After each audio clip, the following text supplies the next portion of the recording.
আসসালামু আলাইকুম রহমতুল্লাহি ওয়া বারাকাতুহু। আপনি হতাশায় ভুগছেন আর মনে মনে চিন্তা করছেন কেউ আপনাকে সাহায্য করবে না।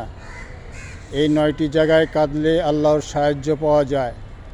1, আপনি একা আল্লাহকে স্মরণ করে কাঁদা। 2, গুনাহর কথা স্মরণ ও অনুতপ্ত হয়ে কাঁদা।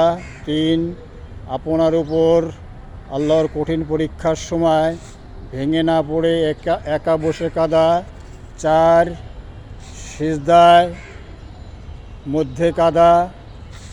5, কবরস্থানের পাশে গিয়ে কাঁদা। 6, তাহাজ্জুদের সময় কাঁদা। 7, হাসপাতালের বেডে শুয়ে কাঁদা। 8, বিদেশের মাটিতে একাত্ম বসে কাঁদা। 9, কোরআন শরীফ তেলাওয়াত করার সময় দুনিয়া এবং আখিরাতের সমস্যাগুলো চিন্তা করে কাঁদা। ইনশাল্লাহ এই কয়েকটি স্থানে আল্লাহর সাহায্য আসবেই। তো সে পর্যন্ত সবাই ভালো থাকেন, সুস্থ থাকেন। আল্লাহ হাফেজ।